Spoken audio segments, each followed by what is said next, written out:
Gentleman yields back. I want to recognize myself for 5 minutes. First, I want to personally thank you, Mr. Lenehan, and you, Dr. Rasnahan, for your courage in speaking out against gender ideology. I share your conviction, and I speak out because of my own medical training and my understanding of human biology. Most concerning of all, this ideology is dangerous when it's imposed upon our children. For years, many of us have raised alarms on this issue, despite knowing that it would be unpopular.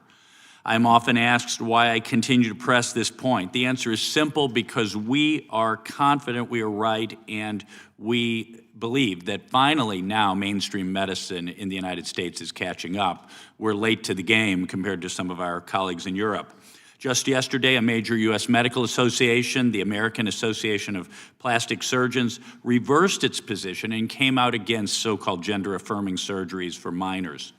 They did so for very good reasons that many of us have articulated for years, because these procedures do more harm than good, and they are not supported by solid clinical evidence. And in response, the American Medical Association then acknowledged that it is time to stop performing these surgeries on children.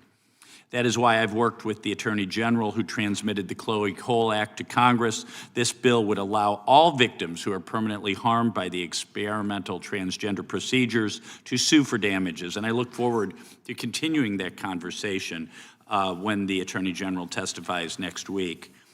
Mr. Price, I'm going to read you something that Pope Leo XIV said when he was serving as bishop in Peru. And I'd like you to tell me whether this would be considered hate speech under current European law. Quote, "The idea of promoting gender ideology is confusing because it creates genders that don't exist. So God created men and women, and the attempt to confuse ideas from nature will only harm families and people." And he further said, "To talk about matters of identity and sexual orientation with a child who hasn't yet reached a sufficient age of development will create much confusion." In your opinion, would this be considered hate speech and subject to censorship and prosecution under European law? I think it's entirely possible that a prosecutor, a regulator somewhere in Europe could see that as denigrating a specific identifiable group. Yeah, and so I believe, I'm Catholic, this accurately reflects Catholic doctrine on this subject. It's actually, actually kind of a soft statement of it, in fact. The Catholic faith is shared by 1.4 billion people around the world. So potentially, the faith of 1.4 billion people around the world is hate speech. Yes, Potentially. we've seen examples. There's Ivy Rasnan sitting beside me, yeah, of people being prosecuted for their religious beliefs. So I would like to ask you, Doctor, you were questioned by police about a message from the book of Romans and the meaning of the word sin, and you were charged with a crime, one categorized as a crime against humanity.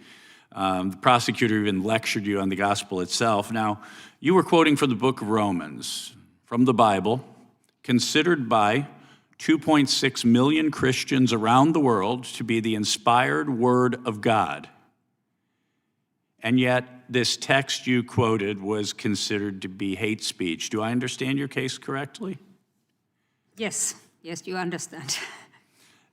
So it's fair to say that the Finnish government adopted the position that speaking what you consider, and many, probably billions of Christians around the world consider to be biblical truth, they consider that to be hate speech.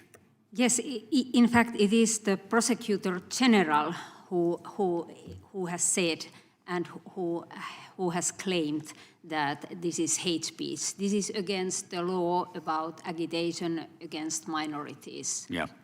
Well, thank you. You know, this is to describe the current European censorship regime as Orwellian.